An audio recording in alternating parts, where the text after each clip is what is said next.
మన ప్రభువు రక్షకుడు అయిన యేసుక్రీస్తుని పరిశుద్ధ నామంలో మీ అందరి నాయక శుభాలను తెలియజేస్తున్నాను.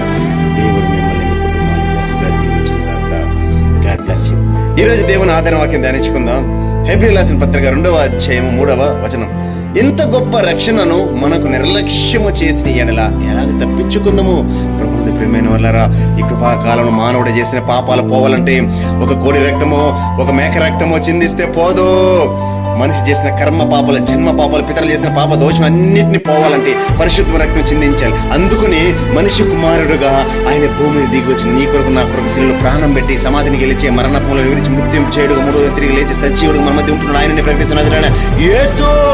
ఆయన నమ్ముకుందాం, మన పాపాలన్నింటినీ విడిచిపెడతాం, ఆయన నుంచి రక్షణ కాపాడుకుందాం, రక్షణ లేని వారికి రక్షణ కల్పిద్దాం, అనేక మందిని అగ్ని లాగినట్లాగి దేవుడికి అప్పగిద్దాం, భలే మంచి దాసుని పెంచుకుందాం, మనందరూ పరలోక రాజ్యం చేరుకుందాం. Praise the lord.